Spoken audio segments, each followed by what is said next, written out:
Hello दोस्तों, स्वागत है आप सबका मेरे YouTube channel Sachin education hub पर। दोस्तों, जैसे कि आपको पता है कि मैंने आपको स्टार्ट करवा दिया है कि लीनियर प्रोग्रामिंग प्रॉब्लम का मॉडल कैसे बनाते हैं। तो कैसे मैक्सिमाइजेशन मिनिमाइजेशन का मॉडल बनता है उसकी जानकारी आपको अगर लेनी है तो आपको मैंने 2 वीडियोस ऑलरेडी अपलोडेड कर दी हैं पहले, तो आप वहां से ले सकते हो। लिंक उस वीडियो का आपको डिस्क्रिप्शन बॉक्स में मिल जाएगा, साथ में आई पॉइंट आपको दे देगा ऊपर। और अगर आपको उसके नोट्स चाहिए, इसके अलावा कोई और नोट्स चाहिए, तो आप मेरे टेलीग्राम चैनल से ले सकते हैं। लिंक आपको उसका भी डिस्क्रिप्शन बॉक्स में दे दिया गया है। अब दोस्तों, जैसे कि आपके सामने आज मैं आपको करवाने वाला हूँ कि लीनियर प्रोग्रामिंग प्रॉब्लम में हम ग्राफिकल मेथड के इस्तेमाल करके कैसे अपनी प्रॉब्लम को सॉल्व कर सकते हैं। तो जो एलपीपी प्रॉब्लम है हमारी, सबसे पहले आज हम प्रॉब्लम करने वाले हैं मैक्सिमाइजेशन की with the help of graphical method. तो कैसे करनी है, करते हैं हम स्टार्ट। तो जैसे कि आपको पता है कि ये चीज़ आपकी है ऑब्जेक्टिव फंक्शन, और सब्जेक्ट टू कंस्ट्रेंट का मतलब क्या था वो आपको मैंने ऑलरेडी क्लियर कर दिया हुआ है। तो that is subject to constraint, यानी इतना लेवल आपको अचीव करना है, यानी इतने तक पहुंचना है और इतनी लिमिट है आपके पास। और there will be no non negative constraint, यानी कोई भी वैल्यू ज़ीरो से कम नहीं होनी चाहिए, that is not be a negative. ठीक है, तो सॉल्यूशन करते हैं स्टार्ट। तो देखो यहाँ पे क्या करना है। सबसे पहले हमने, आपको पता है जब भी ग्राफ प्लॉट करने होते हैं तो कुछ पॉइंट्स चाहिए होते हैं। तो पॉइंट्स कौन से लेने हैं, इक्वल टू ज़ीरो और मोर देन ज़ीरो, मतलब लेस देन ज़ीरो नहीं होने चाहिए, ग्रेटर देन ज़ीरो हो सकता है और या फिर ज़ीरो हो सकता है। तो अगर आपको यहाँ पे मैं जस्ट सिंपली बता दूँ, तो अगर आप ले लोगे यहाँ पे x1 और x2, तो उसके वे से हम कर लेंगे यहाँ पे स्टार्ट। तो अगर हम सबसे पहले x1 को ले लें ज़ीरो, तो कंस्ट्रेंट ले लेते हैं पहला। यानी अगर मैं पहला कंस्ट्रेंट ले लूँ, ये लो यहाँ पे मैंने लिख दिया, that is less than equal to 120। ठीक है, और x1 की वैल्यू मैंने ज़ीरो फिल कर दी है, तो x2 की वैल्यू क्या होगी ये देखना है। तो अगर मैंने x1 की वैल्यू ज़ीरो भर दी है और x2 की वैल्यू को पता करना है, तो आपको ये तो वैसे खाली रह जाएगा, ये लो। और अगर आपको यहाँ पे मैंने बताना है तो आपकी x2 की वैल्यू कितनी आ गई, 6। कितनी आ गई, 6। एक बार मैंने इसे ज़ीरो भर दिया, अब दूसरी बार मैं भरता हूँ इसे, दैट इज़ ये लो। अब उसके बाद हम बात करते हैं, ये लो, ये हम x2 में भर देते हैं। और x2 में अगर हमने भर दिया, वही सेम ले लो कि when x2 is zero what will be the value of x1। ठीक है, तो अगर x2 ज़ीरो है, ये लो, आपको मैंने x2 ज़ीरो भर दिया और इक्वल टू 120। ठीक है, और अगर हमने 10x1 निकालना है, अब ये तो ज़ीरो हो गया, ये तो ज़ीरो हो गया, तो इक्वल टू 120, x1 की वैल्यू क्या आ गई यहाँ पे, यानी ओवर 10 ले लोगे तो क्या आ जाएगा, दैट इज़ 12। क्या आ जाएगा यहाँ पे, 12। तो ये आपकी क्या बन गई, पहली प्लॉटिंग वैल्यू बन गई। यानी अगर आपकी एक पॉइंट बन गया 0.6 और दूसरा पॉइंट बन गया 12 और 0। अब इसे ग्राफिकल मेथड के थ्रू करता हूँ, ध्यान से समझना है इसे। ठीक है, तो ग्राफ आपके सामने आ रहा है, तो ये रहा आपके सामने दोस्तों ग्राफ। तो इसमें आपको, जैसे मैंने 2 पॉइंट्स आपको तैयार करके दिखाए थे, ये देखिए, एक 12 0 और 0 और 6। ये लाइन मैंने पहली कंस्ट्रेंट की लगा दी यहाँ पे। ठीक है जी, तो ये पहला कंस्ट्रेंट बन गया यहाँ पे। अब हम करते हैं दूसरा कंस्ट्रेंट। तो दूसरे के अंदर भी वैसे ही करना है जैसे आपको मैंने पिछला करवाया। पहले x1 की वैल्यू, फिर x2 की वैल्यू ज़ीरो लेनी है। तो x1 की वैल्यू जब ज़ीरो है, व्हेन x1 इज़ ज़ीरो और x2 is what the value, आपको ये देखना है। तो अगर आपकी वैल्यू x1 की ज़ीरो है, यानी x1 की वैल्यू ज़ीरो है प्लस x2 की वैल्यू आपने निकालनी है, तो x2 की वैल्यू आपकी कितनी आ गई, डैट इज़ 10। क्लियर हो गया, ये तो इजी है मेथड आपके लिए। अब हम बात करते हैं, that is when x2 is zero और x1 की वैल्यू आपने निकालनी है। तो वही वैल्यू रह जाएगी, अगर आपको थोड़ा सा भी आइडिया हो, क्योंकि यहाँ पे वही है, 8 का 8 ही है, तो आपका आंसर भी वही का वही आएगा जितना x2 का आया। ठीक है जी, तो वही चीज़ आपकी दोनों पॉइंट्स बन गए 10 0 और 0 और 10।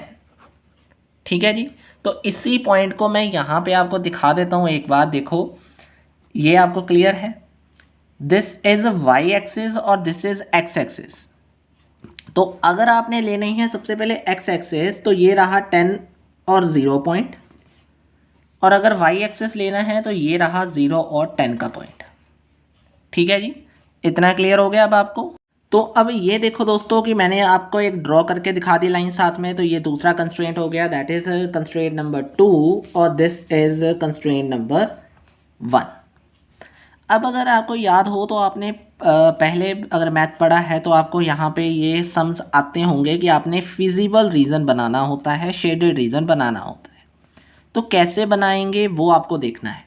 तो उसके लिए आपको देखना होगा दोनों कंस्ट्रेंट्स को। तो अगर आपको याद हो तो दोनों कंस्ट्रेंट कौन सी प्रॉब्लम के हैं, दोनों कंस्ट्रेंट कौन सी प्रॉब्लम के हैं, दैट इज मैक्सिमाइजेशन और लेस देन इक्वल टू 80। ठीक है जी, तो ऑटोमेटिकली 80 से ज़्यादा हमने जाना नहीं है।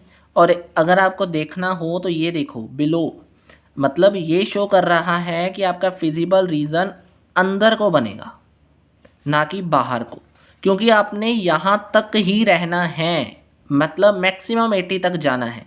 तो इसका मतलब आपका जो एरिया है वो अंदर अंदर रहेगा, मतलब बिलो द टू लाइंस। ये देखो दोनों लाइन टच यहाँ पे हो गई, दोनों लाइनों के अंदर अंदर रहेगा फिजिबल रीजन।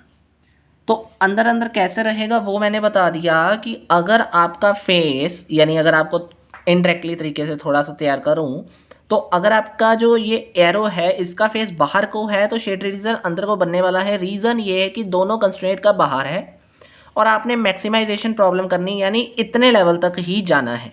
तो कंस्ट्रेंट यही होते हैं रिस्ट्रिक्शन, और इतने लेवल तक जाने का मतलब आपने इन दोनों लेवल के ऊपर नहीं जाना। तो इन दोनों लेवल के ऊपर नहीं जाने का मतलब आपने इन दोनों लेवल के अंदर रहना है। तो अगर आपने इन दोनों लेवल के अंदर रहना है तो ये आपका जो एरिया है ये वाला, that is called shaded region. सिर्फ इतने तक याद रखना है। ये देखो ये जो लाइन है ना, यहाँ तक ही जाना है, ये भी नहीं भरना, ये भी नहीं भरना, सिर्फ ये region, that is called feasible region. ठीक है जी, तो क्लियर हो गया मैंने क्या कहा कि ये दोनों लाइनों के अंदर वाला एरिया होता है फिजिबल रीजन। ज़रूरी नहीं यही रहेगा, ये क्यों रहेगा ये आपको मैंने बता दिया। This is the maximization problem, और दिस ये जो एरो है ये बाहर को है, आपने फिजिबल रीजन इसके उल्टी साइड यानी ऑपोजिट साइड यानी अंदर को। और दूसरा डायरेक्टली जो तरीका है वो ये है कि आपका जो मैक्सिमाइजेशन प्रॉब्लम है वो 80 तक कह रही है, और दूसरा कंस्ट्रेंट भी आपको कह रहा है कि इतने तक ही आप लोग रहना है। ठीक है, तो ऑटोमेटिकली अगर आपकी बात यहाँ पे क्लियर हो रही है तो दोनों कंस्ट्रेंट का एरो एक ही साइड पे है, दोनों कंस्ट्रेंट मैक्सिमाइजेशन के हैं। ऑटोमेटिकली आपका जो शेडेड रीजन है वो दोनों लाइनों के बिलो यानी दोनों कंस्ट्रेंट के बिलो बनेगा, और दोनों कंस्ट्रेंट यहाँ पे टच होते हैं तो इनके बिलो, यानी ये सारा रीजन आपका क्या है, फिजिबल रीजन। ठीक है जी, इतना क्लियर हो गया। अब हमने देखा कि देयर आर द 4 पॉइंट्स जो हमारे यहाँ पे तैयार हो गए। कौन कौन से 4 पॉइंट्स जो फिजिबल रीजन के बन रहे हैं, फिजिबल रीजन के जो बन रहे हैं ध्यान से समझना है। नंबर 1, ठीक है जी, अगर आप यहाँ से शुरू कर दो, सबसे पहले तो 0 0 होता है, ये ए पॉइंट हो गया, ये बी पॉइंट हो गया आपका यहाँ पे। ठीक है, यहाँ तक आ रहा है ना, तो ये बी पॉइंट हो गया, ये आपका सी पॉइंट हो गया। अब सी पॉइंट के पॉइंट कैसे तैयार हो गए, ये देखो दिख रहा है यहाँ पे, दिस इज 8। मैंने ये डॉटेड लाइन लगानी है, ध्यान से समझ लेना इसे कि दिस इज 8 यानी 8 कॉमा यानी 8x है, और इसके सामने अगर आप जाओगे तो यहाँ पे 2 आएगा, तो ऑटोमेटिकली ये 2 आ गया। ठीक है जी, 8 और 2 पॉइंट सी आ गए, और डी हमारा ये रहा। ठीक है, so there are the 4 points जिसकी मदद से आपने ये प्रॉब्लम सॉल्व करनी है। तो ध्यान से समझना इस चीज़ को कि हमने करना क्या है। ये देखो नीचे मैंने लिख दिया कि जो आपका ऑब्जेक्टिव फंक्शन है, अब इन पॉइंट्स को तो निकाला ही इसलिए है, तो इसलिए हमने ये सारे पॉइंट्स 1 2 3 4 जितने बने हैं वो इसमें फिल करने हैं। तो सबसे पहला पॉइंट है 0 0 यानी ए। तो अगर आप इसे फिल करते हो तो ये लीजिए, आपको मैंने यहाँ पे सारा करवा दिया, तो पहला आंसर तो 0 आएगा।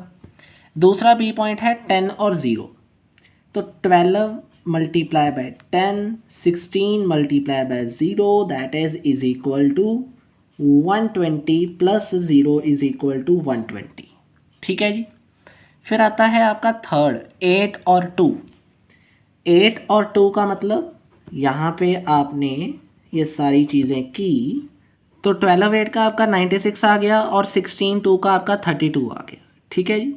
तो ये सारी चीज़ों को जब आपने किया तो आपका आंसर यहाँ पे कितना आ गया, 128। और अगर आपने लास्ट पॉइंट की ओर जाना है तो 0 और 6 आता है, यानी 12 को 0 के साथ करोगे और 16 को आप 6 के साथ करोगे। ठीक है जी। तो अगर आपने इसे किया तो आपका 0 प्लस 96 आपका आ जाएगा। तो 96 आपका कहाँ आ जाएगा, बाहर।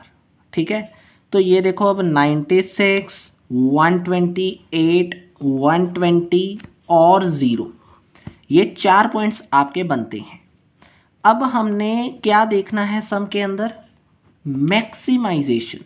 तो मैक्सिमाइजेशन मीन्स जिस पॉइंट का आंसर सबसे ज़्यादा आया है वो पॉइंट्स होंगे आपके, दैट इज़ एलपीपी और मैक्सिमाइजिंग पॉइंट। ठीक है जी। तो अब एलपीपी मॉडल को अगर फॉर्मुलेट करना था तो उसके लिए हमने पॉइंट्स निकाले, और पॉइंट्स में से सबसे ज़्यादा आंसर किसका आया है, सी पॉइंट, दैट इज़ 8 और 2। यानी जब आप x1 की वैल्यू 8 भरोगे और x2 की वैल्यू 2 भरोगे तो आपका मैक्सिमाइजेशन यानी ऑप्टिमम ऑप्टिमम ऑप्टिमम क्या निकलेगा, दैट इज़ प्रॉफिट। आपको अगर याद हो तो मैक्सिमाइजेशन का मतलब था कि ऑप्टिमम प्रॉफिट और मिनिमाइजेशन का मतलब था ऑप्टिमम मिनिमम कॉस्ट। तो 8 आपने भरना है x1 को और x2 को भरना है आपने 2, तब आपका आंसर आ जाएगा 128 और this is the optimum profit to achieve this objective function. ठीक है जी। So this is all about today दोस्तों, कि ये आपका एक ग्राफ के मेथड के थ्रू कैसे करना है मैक्सिमाइजेशन के सम को, वो मैंने आपको बता दिया। ठीक है जी। तो ये रहा ग्राफ, फिजिबल रीज़न, और साथ में आपको कैसे सम सॉल्व करना है ये आपको बता दिया। तो वीडियो में आज में इतना ही है दोस्तों। वीडियो अच्छी लगी है, समझ आ गई है तो लाइक शेयर एंड सब्सक्राइब करना बिल्कुल मत भूलना। अगर कोई प्रॉब्लम है तो नीचे दिए गए कमेंट बॉक्स में कमेंट भी कर सकते हो। आज की वीडियो में इतना ही है। Thank you very much.